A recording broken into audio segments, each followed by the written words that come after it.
students, we're here with Sofia Lavdiotis, who is not only a UNR student, but also a cancer survivor and most recently a contestant at Miss Nevada USA. Thanks for being here today, Sofia. Yeah, of course. Thanks for having me. Of course. So do you want to tell us just a little bit about yourself? I know you're a junior and a member of Kappa Alpha Theta. Yeah. What else do you do? I was a part of the Nevada Dance Co-op for a bit, but life kind of got too busy, so I had to pick and choose what I wanted to do. So I stuck with my sorority and just kind of been going to school, doing my thing. So yeah. And what are you studying? What do you do in school? I'm studying secondary health education. So I used to think that I wanted to be a high school sex ed teacher, but more recently I've kind of decided that I want to go the more political path and go into like education reform and like women's rights activism. That's awesome. Yeah. So tell us about, like you said, this last year got busy. Obviously, your life kind of got flipped upside down. Can you tell us a little bit about like that experience? Yeah.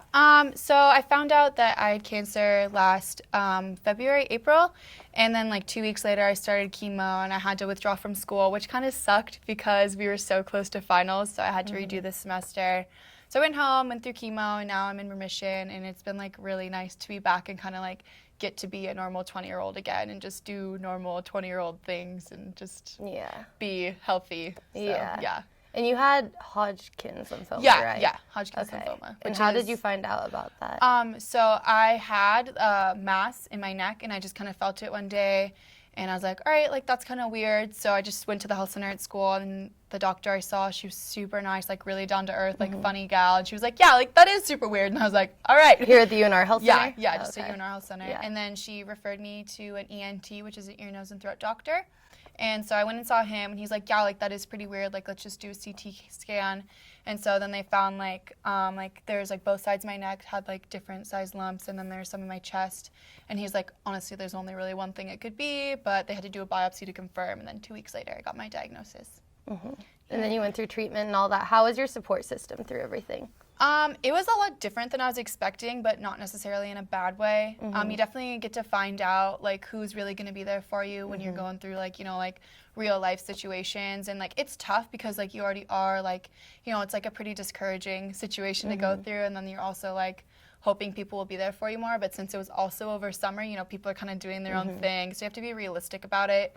But, like I really found out who like my true friends are, and like my sisters are really there for me. Like, your chapter was extremely supportive and SAU was extremely supportive. And it's just like nice to see people like really come together and like care about like a common cause. And it's really nice. That's awesome. Yeah. So how is it now actually being done with the treatment and being in remission and cancer-free, right? It's That's like awesome. amazing, honestly. Like I had like a really good prognosis to begin with. Like I think like something like 96% of people survive the type of cancer I got. So I was already like really fortunate. Like, if you're gonna be super sick, that's kind of like the one to get, as they say, which is like funny because it's like, well, I mean, it's still cancer, but like if it's easy to beat, like relatively. And so being healthy and like being back at school is just like, it's been like peaceful, even though it's like crazy and it's like finals. I'm just like happy to be able to like take a final, so I'm like I like appreciate school a lot more than like I ever could have before. And so can you tell us a little about like cancer free, and then you went to something else really cool, which is the Miss Nevada USA competition. Can you tell me a little bit about that experience? Yeah, so I signed up for it when I was still going through chemo because I kind of just wanted something to look forward to just like kind of get to like glam up and just like feel really feminine because, like I lost all my hair and like it can like be really hard sometimes. Like, during recruitment and formals when girls get to like curl their hair and stuff and you're like, all right, but then they're like, oh, you don't have to even worry about it. I'm like, yeah, that's true.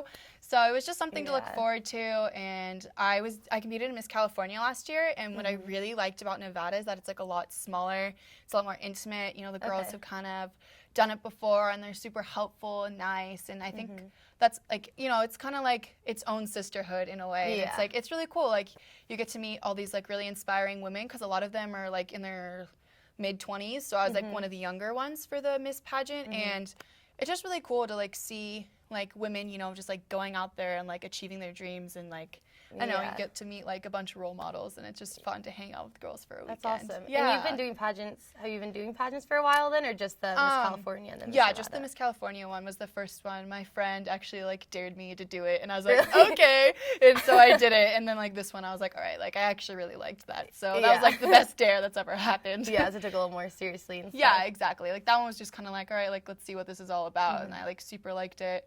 And then this one I was like, all right, like I need something to like look forward to. And then you actually got the Miss Congeniality Award, yeah, right? yeah. So can you tell us what that is a little bit? Because I know I was a little confused. I just knew the movie. So. I know, I didn't really know what it was either before, because I've actually never seen Miss Congeniality, and I like really? feel like a fraud. I'm like, oh no. You have to watch it now. But yeah, I heard it's super good. All the Yeah. girls were like, how have you not seen it? I was like, nah, I don't know. But so pretty much all the girls that are like competing in the pageant vote for the girl that they think, you know, like really like embodies beauty from like the inside, I guess is how you would put it.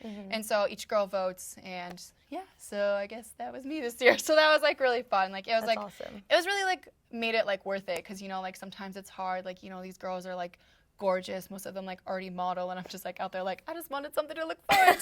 So it was like cool that That's good. it was like Just have fun with it. That's I awesome. got like some spa gear out of it, so it was nice. Oh, that's really Yeah, nice. a little bubble bath action. It was pretty good. And then lastly, if there's one thing that like you learned throughout this whole year that you think maybe other people should know or don't know, what would that be? A positive attitude goes so much further than you think. Even if you have to like fake it at first, you know, like eventually it'll like catch on and like become real. And just like having a positive outlook on life like is so like, I don't know, I don't really know how to describe it. It just like, it really does like help, you know, like it's okay to have a bad day. Like everyone has a bad day, but you know, like one bad day doesn't mean like a bad life, like is really important. And That's it's so just important. Yeah, I love that. yeah, thanks. So that's just like the main thing that like really like changed my perspective, because before I'd say like I was in a really negative place, but now like I know like, you know, it could be a lot worse, and just to know that like you are fortunate for whatever you do have. That's awesome. Yeah. Thank you for coming, Sophia. Yeah, thanks for having me. Of course. Until next time, I'm Connor Board.